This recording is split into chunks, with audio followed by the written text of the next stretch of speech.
안녕하세요. 볼리TV의 성욱입니다. 손흥민 선수가 또 하나의 의미 있는 기록을 세웠습니다. 유로파리그 32강 1차전 볼프스베르그 원정에서 선제골을 넣었는데요. 이게 토트넘 입단 후 유럽대회 통산 20번째 골입니다. 이게 근데 토트넘 역사상 4번째라고 해요. 해리 케인을 필두로 지금 3명의 선수가 20골을 넘었고, 이제 손흥민 선수가 20골에 처음으로 4번째로 도달을 하게 된 거죠.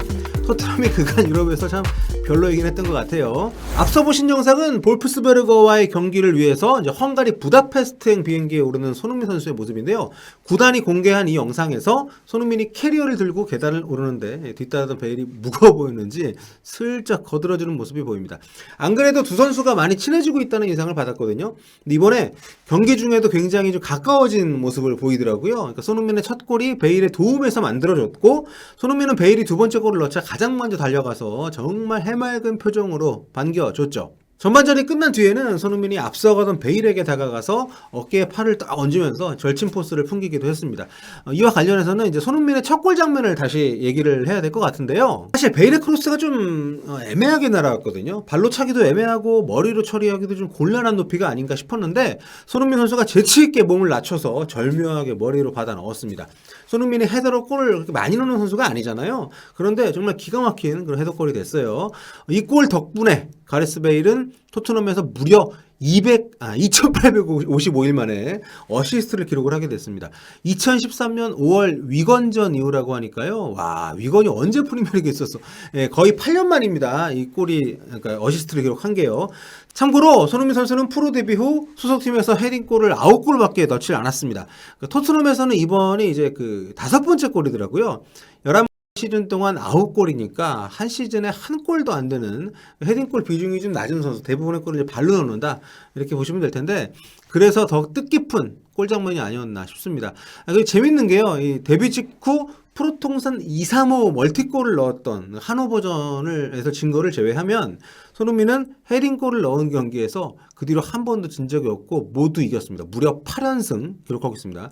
대단한 승률인데, 이쯤 되면은 손흥민이 헤딩골을 넣으면 무조건 이긴다, 뭐 이런 얘기를 해도 되지 않나 싶을 만큼 압도적인 기록입니다. 이날 손흥민 선수는 이제 팀이 3-0으로 앞선 전반전이 끝난 뒤에 이제 교체 아웃이 됐습니다. 현지 언론들은 푸스카스상 수상자가 푸스카스 아레나에서 선제골을 넣었다, 이렇게 기사 썼는데 생각들은 다 비슷한가 봐요. 경기는 후반 1골 1실점을 한 토트넘이 4-1로 완승을 했습니다. 이날 토트넘은 이제 그간 골치를 썩이던 델레 알리와 가레스 베일이 이제 괜찮은 모습을 보였죠. 특히 가레스 베일은 후반에 거의 모습을 보이지 않았던 알리와는 다르게 뛰는 동안 그 이전과는 좀 다른 굉장히 효율성 높은 모습을 보여줬습니다. 많이 뛰진 않았지만 키패스도 많이 넣어줬고요. 여기 이제 기록을 보면서 말씀을 드릴게요. 소파스코어 자료인데요. 이 기록을 보시면 64분을 뛰면서 1골 1도움을 기록을 했습니다. 볼터치 39번, 패스 성공률이 100%, 그 중에 키패스가 무려 4번이나 있었습니다. 윙어로 나와서 올린 크로스도 5차례가 있었는데 정확하게 연결된 게 그 중에 이제 3개였고요. 드리블도 5번 중에 3번, 경합 상황에서도 10번 중에 7번을 이겼습니다. 이제 굉장히 세부적인 수치가 좋았습니다. 그래서 양팀 통틀어서 가장 높은 평가를 받았어요. 하지만 이날 베일이 처음부터 순조롭게 출발했던 것은 아닙니다. 볼터치도 처음에 길었고 공도 뺏겼고요. 그래서 저는 전반 12분 베일의 애매한 크로스를 골로 연결해준 손흥민의 득점력이 베일의 잠을 깨웠다, 이렇게 저는 생각을 합니다. 베일이 그 뒤에 완전히 자신감 붙은 플레이로 팀 공격에 도움을 주기 시작을 했기 때문에 저는 뭐 분명히 연관이 있다고 생각을 해요. 골도 터뜨렸고 이날 지금 사실상 MOM이 됐기 때문에 이 경기에서 인상적인 것은 이제 손흥민이 최전방 스트라이커로 출격을 했다는 겁니다. 경기 전에 발표된 라인업에서 해리 케인의 이름이 아예 보이질 않아서 다들 이제 혼란스러워 했는데요. 손흥민이 최전방, 그리고 윙어의 모우라, 베일, 그 중앙에 이제 델레 알리, 이렇게 구성이 됐는데, 이게 이제 알고 보니까 케인이 아예 이번 헝가리 원정에 가질 않았더라고요. 그러니까 무리뉴 감독이 경기 후에 직접 밝힌 바에 따르면 케인이 직접 이번에 경기를 뛰면 부상이 악화될 것 같은 느낌이 든다, 그래서 이제 명단 제외를 요청했다고 합니다. 그러면서 무리뉴 감독은 코치진과 스포츠 과학자들도 동의를 한 부분이다, 이렇게 덧붙였는데요. 일요일 웨스트햄전에 집중하도록 조치한 것이라고 봐야 할 텐데, 이게 또 경기 당일에 또 이 해리 케인이 맨체스터 클럽으로 어마어마한 액수에 뭐 1억 5천만 유로 파운드인가요? 유로인가요?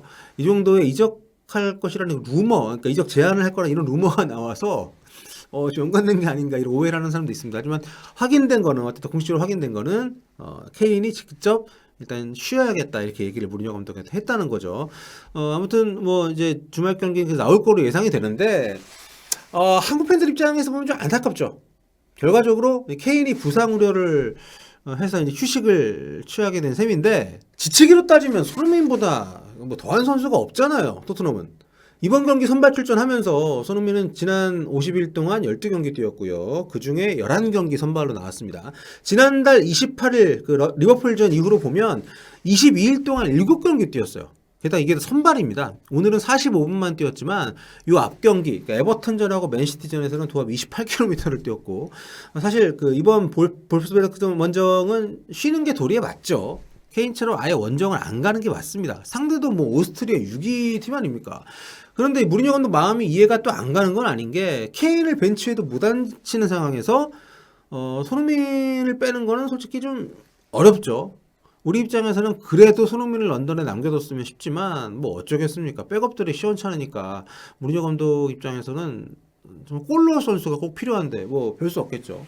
오죽하면 하루 전에 손흥민을 스트라이커가 아니고 윙어라고 기자들 그 질문한 기자들 면박을 줘놓고 곧바로 스트라이커로 쓰잖아요. 예, 비니시우스 민망하게. 와 진짜 근데 오늘 비니시우스 마지막 골 넣긴 했습니다만 정말 심각하게 못하더라고. 볼프스부르크 상대로도 거의 보이질 않으니까 이런 점에서 오늘 토트넘이 그 베일 부활했고요. 알리도 전반전만이긴 합니다만 좋은 모습 보여준 거 아주 반가운 소식입니다. 아주 멋들어진 솔로골을 터뜨린 루카스 모우라 역시 마찬가지고요. 이선 공격 자원들이 이 시합에서처럼만 해주면 손흥민 선수도 휴식을 취할 수 있고 더 중요한 경기에 전력을 다할 수가 좀 있기 때문에 이제라도 이 선수들이 지금 폼을 유지를 해주면 좋겠다는 생각이 듭니다. 토트넘 참 어려운 시기예요. 일정은 빡빡하고 주전들은 힘들고 다치고 스쿼드 멤버들은 뭐 부진에 빠져 있고 이 터널의 끝이 언제일지 모르겠습니다만 어쨌든 달려야죠. 케인 없이도 선전하면서 승리를 이끌었던 에이스 손흥민 선수를 앞세워서 말입니다. 네, 토트넘의 다음 시합은 이제 한국 시각 일요일 저녁 9시 웨스트햄 유나이티드전입니다. 제대로 휴식 못 취할 손흥민 선수 무엇보다 부상 조심했으면 좋겠고요. 가레스 베일하고 굉장히 사이가 좋아 보여서 좋은데 앞으로도 우정 영원하시기를 바랍니다. 서로 도와가면서 좋은 성과 냈으면 좋겠습니다. 자 지금까지 볼리TV 성우였고요. 여러분 다른 뉴스 들고 돌아오겠습니다. 뽀빠